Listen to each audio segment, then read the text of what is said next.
ದೇವದಾಸಿ ಮಹಿಳೆಯರು ಮತ್ತು ಮಕ್ಕಳ ಸಮಸ್ಯೆಗಳಿಗೆ ಸರ್ಕಾರದಿಂದ ಪರಿಹಾರಕ್ಕಾಗಿ ಮಾಧ್ಯಮದವರೊಂದಿಗೆ ಜಾಗೃತಿ ಹಾಗೂ ಸಂವಾದ ಕಾರ್ಯಕ್ರಮ ಜರುಗಿತು.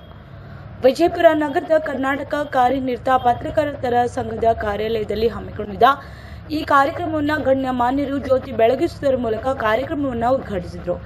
ಈ ವೇಳೆಯಲ್ಲಿ ಮಾತನಾಡಿದ ಮಹಿಳಾ ಮತ್ತು ಮಕ್ಕಳ ಕಲ್ಯಾಣ ಇಲಾಖೆ ಅಧಿಕಾರಿ, ನಿಷೇಧಿತ ದೇವದಾಸಿ ಪದ್ಧತಿ ಮಹಿಳೆಯರು ಮತ್ತು ಮಕ್ಕಳ ಹಕ್ಕು ರಕ್ಷಣೆ ಕುರಿತು ಮಾತನಾಡಿದರು.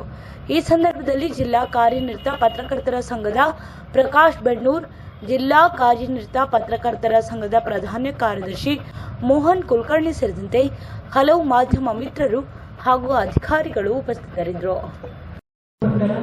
ಮಾಜಿ ದೇವದಾಸಿ ಮಹಿಳೆಯರಿಗೆ ಮತ್ತು ಲೈಂಗಿಕ ವೃತ್ತಿಯಲ್ಲಿ ತೊಡಗಿರುವಂಥ ಮಹಿಳೆಯರಿಗೆ ಲಾಸ್ಟ್ ಟೈಮ್ ನಾವು ವಿಆರ್ಡಬ್ಲ್ಯೂ ಅಂತಂದರೆ ನಾವು ಪ್ಯಾರಾಲೆಲ್ ವರ್ಕರ್ ಅಂದರೆ ಕ್ಷೇತ್ರ ಮಟ್ಟದಲ್ಲಿ ಗ್ರಾಮ ಮಟ್ಟದಲ್ಲಿ ಏನು ಕೆಲಸ ಮಾಡ್ತಾರೆ ಅರೆ ಸರ್ಕಾರಿ ಕಾನೂನು ತಜ್ಞರು ಕೂಡ ಇವರು ಕಾರ್ಯಕ್ರಮವನ್ನು ಮಾಡಿಕೊಂಡಿದ್ರು. ಒಟ್ಟಾರೆ NGO ಹೇಳಬೇಕಂತಂದರೆ ಮಕ್ಕಳಿಗೆ ಮೂಲಭೂತ ಹಕ್ಕುಗಳು ಏನದಾವು ಅವ್ರಿಗೆ ದೊರೆಯುವ ನಿಟ್ಟಿನಲ್ಲಿ ಇವರು ಕೆಲಸ ಮಾಡ್ತಾ ಇದ್ದಾರೆ. ನಮ್ಮ ಇಲಾಖೆಯಿಂದ ಮಹಿಳಾ ಮತ್ತು ಮಕ್ಕಳ ಇಲಾಖೆಯಲ್ಲಿ ಬರುವಂಥ ಮಹಿಳಾ ಅಭಿವೃದ್ಧಿ ನಿಗಮದಿಂದ ಮಾಜಿ ದೇವದಾಸಿ ಹೆಣ್ಮಕ್ಕಳಿಗೆ ಅಂದರೆ ಈ ಒಂದು ಅನಿಷ್ಟ ಪದ್ಧತಿ ಕೊನೆಗಾಲದಲ್ಲಿ 1986ರಲ್ಲಿ ಸಮರ್ಪಣಾ ಕಾಯ್ದೆ ಅದರ ಅಡಿಯಲ್ಲಿ ಸರ್ವೆ 2 ಸಲ ಸರ್ವೆ 2001ರಲ್ಲಿ ಮತ್ತು 1994ರಲ್ಲಿ ಆ ಸರ್ವೆಯಲ್ಲಿ ಎಷ್ಟು ಜನ ಹೆಣ್ಮಕ್ಕಳು ನಾವು ಮಾಜಿ ದೇವದಾಸಿ ಇರುತ್ತೀವಿ ಅವ್ರಿಗೆ ಪೇಕ್ಷೆ ಕೊಡುವಂಥದ್ದು ನಮ್ಮ ಕರ್ನಾಟಕ ರಾಜ್ಯ ಮಹಿಳಾ ಅಭಿವೃದ್ಧಿ ನಿಗಮ ಕೊಡ್ತಾ ಇದ್ದಾರೆ. ತಿಂಗಳಿಗೆ 1500 ಪೆನ್ಷನ್ ಆಗ್ತಾ ಇದೆ. ಅದರ ಜೊತೆ ಅವರು ಆರ್ಥಿಕವಾಗಿ ಚಟುವಟಿಕೆ ಕೈಗೊಳ್ಳಲು 30,000 ರೂಪಾಯಿ ನೇರವಾಗಿ ಅವರ ಅಕೌಂಟಿಗೆ ಕೊಡುವಂಥದ್ದು ವರ್ಷಕ್ಕೆ ಟಾರ್ಗೆಟ್ ಕರೀತಾರೆ. ಇದರ ಜೊತೆಯಾಗಿ ಅವರು ವೈದ್ಯಕೀಯ ಒಂದು ಸೇವೆಯನ್ನು ಒದಗಿಸುವಂಥದ್ದು ಈ ಕಾರ್ಯಕ್ರಮ ನಮ್ಮ ಮಹಿಳಾ ಅಭಿವೃದ್ಧಿ ನಿಗಮದಲ್ಲಿ ಆಗ್ತಾ ಇದೆ.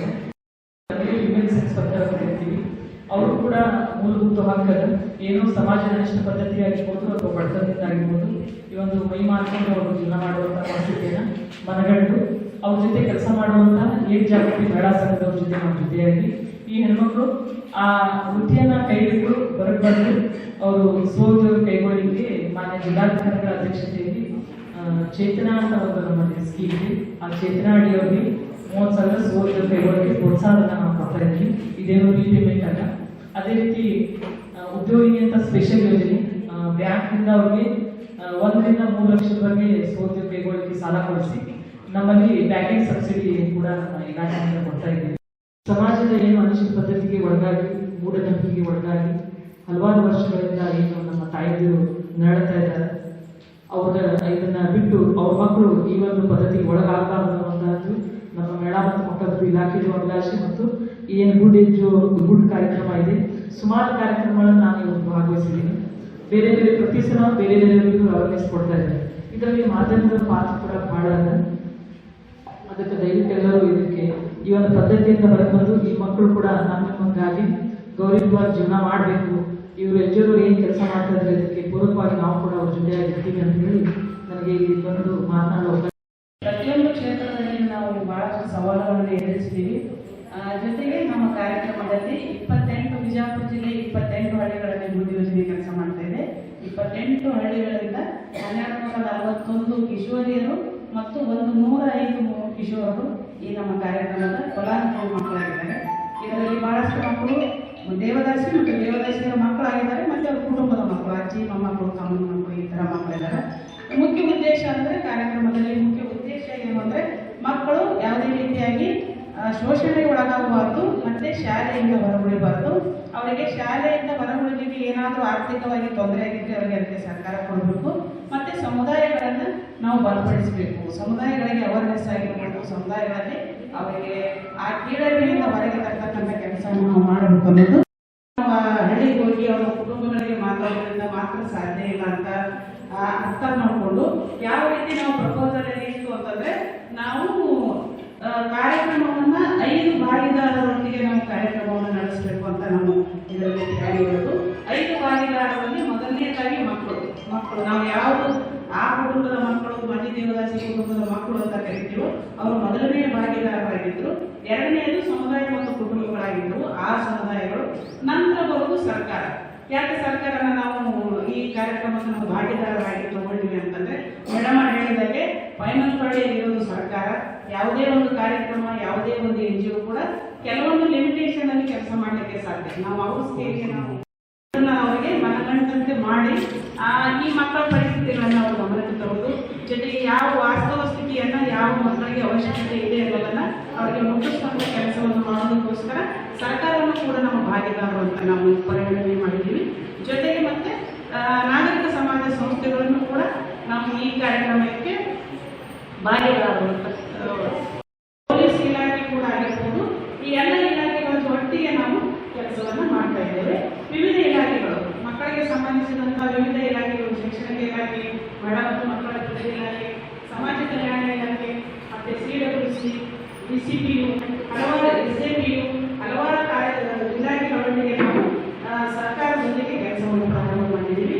ತಮ್ಮನ್ನು ನೋಡ್ತಾ ಇರುವಾಗೆ ನಮ್ಮ ವಕಾಲತ್ತು ಅಡ್ವೊಕಸಿ ಪರಿಣಾಮವಾಗಿ 2022ರಲ್ಲಿ ಸರ್ಕಾರ 5 ಆದೇಶಗಳನ್ನು ಹೊರಡಿಸಿತು.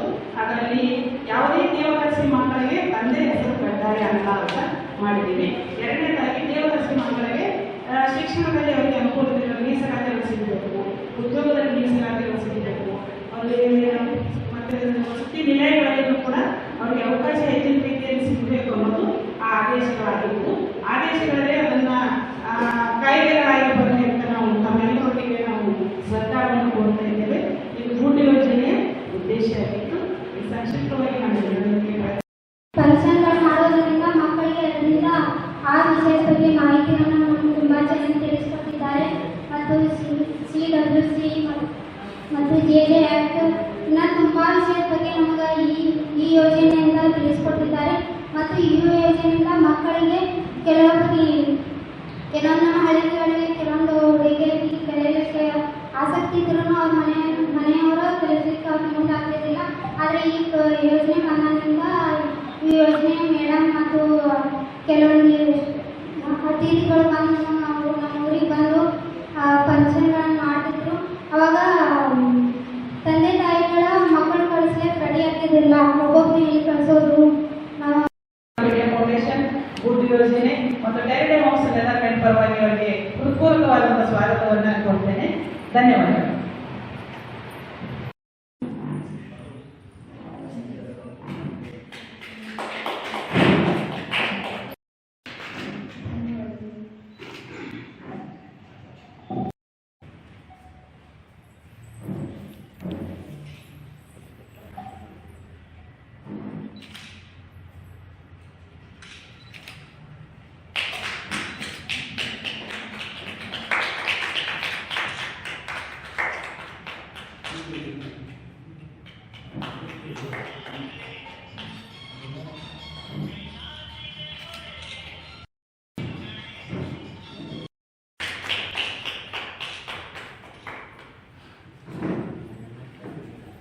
ಜ್ಯೋತಿಯನ್ನು ಬೆಳಗಿಸುವಂಥ ಎಲ್ಲ ಗಣ್ಯರಿಗೂ ಧನ್ಯವಾದಗಳು.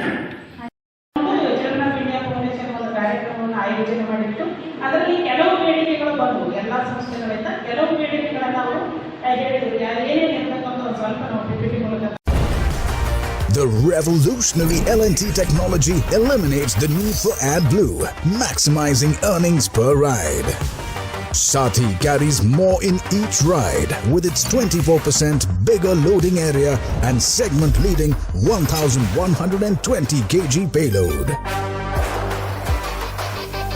The Sathi offers the smoothest ride experience along with a modern spacious cabin, bigger tires and superior ground clearance.